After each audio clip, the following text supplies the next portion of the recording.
दोस्तों, आज की कहानी है बेटा माँ है वो तुम्हारी नौकरानी नहीं। दोस्तों, कहानी शुरू करने से पहले अगर हमारे चैनल को सब्सक्राइब नहीं किया हो तो कर लीजिए ताकि आपके पास पहुंचे हर रोज नया वीडियो। मम्मी, मेरी शर्ट कहाँ रखी है? कमरे से समर्थ सिलाया। मम्मी, मेरा चार्जर कहाँ है? मैंने मना किया है मेरे सामान को हाथ लगाने के लिए। पता नहीं मेरा सामान कहाँ रख देती हो। साथ वाले कमरे में तनु बड़ कर रही थी। मोना, मेरी ऑफिस की फाइल कहाँ रखी है? विशाल ने मोना को आवाज दी। बहू, मेरी कल तक दे दोगी ना? बाहर वाले कमरे से कमला जी चिल्लाई। माँ जी, बस 2 मिनट में साई लाई। समर्थ, आपकी शर्ट आपकी अलमारी में, तनु आपका चार्जर आपके लैपटॉप वाले बैग में होगा और विशाल आपकी फाइल आपकी दराज में है। मोना सबको वहीं किचन से आवाज दे रही थी। माँ जी, ये आपकी अदरक वाली चाय। कमला जी को चाय देती हुई मोना बोली। विशाल ने आपकी फाइल सामने वाले दराज में रखी थी। अरे पता नहीं मुझे क्यों नहीं दिखी। विशाल ने बोला। समर्थ, आपकी सारी शर्ट इस वाली जगह रखी होती। कितनी बार बताएं आपको? तनु, ये देखो आपका चार्जर। रात को लैपटॉप को बैग में रखते टाइम अपनी गलती से आपने फोन के चार्जर को भी बैग में रख दिया था। मोना चार्जर निकालते हुए बोली। अब सब जल्दी जल्दी नहा लो, मैं नाश्ता टेबल पर लगा रही हूँ। मम्मी, आपको कितनी बार बोला है कि मैं नाश्ता अपने कमरे में ही करूँगी, मुझे अपनी सीरियल देखना है। तनु गुस्सा होते हुए बोली। आप यहीं दे दो और मैं खाने के बाद नहाऊंगी। तनु तुनकते हुए बोली। अगर दीदी अपना टीवी देखोगी तो मैं टीवी देखते हुए अपने कमरे में खाऊंगा। समर्थ ने भी दृढ़ता से बोला। अच्छा सुनो, नाश्ते में पोहा बनाए ना, लेकिन मेरे पराठे खाने का मन है, प्लीज बनाओ ना।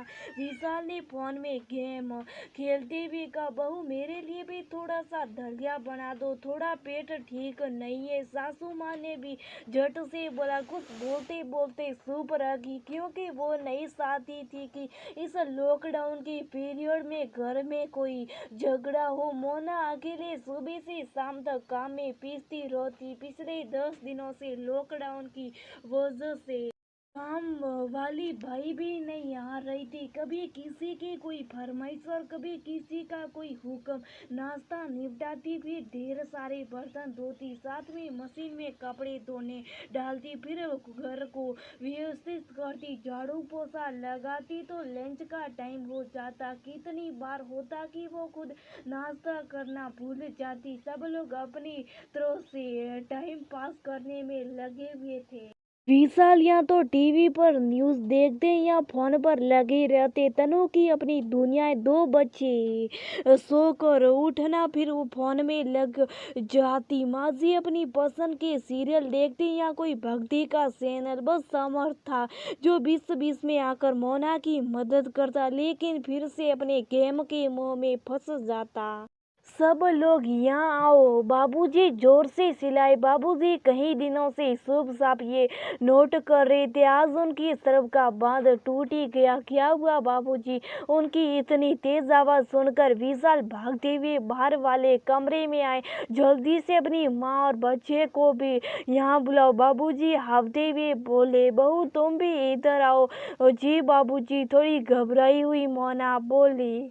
कोई गलती हो गई क्या मुझसे? मोना घबरा कर बोली। बहू, तुम तब तक बीच में नहीं बोलोगी जब तक मैं नहीं कहूँगा, बाबूजी ने थोड़ा गुस्से में बोला। मोना का दिल घबराने लगा। पता नहीं क्या गलती हो गई, कहीं माँ जी ने तो कुछ नहीं बोला। मोना मन ही मन घबरा रही थी। उसने विशाल की तरफ देखा तो उसके चेहरे पर भी घबराहट साफ साफ दिख रही थी। बहू तुम उस दिन बोल रही थी कि तुम्हारी माँ की तबीयत ठीक नहीं है।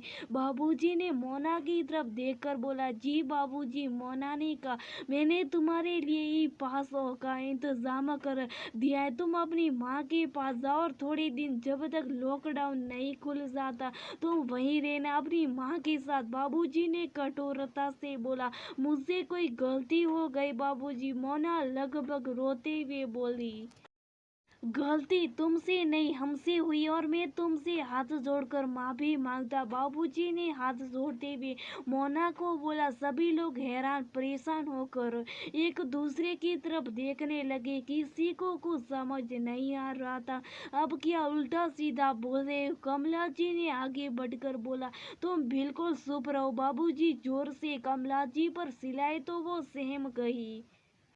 किसी को खबर भी है कि वो अकेली कितना काम संभालती है, पता है कितनी मेहनत करती है।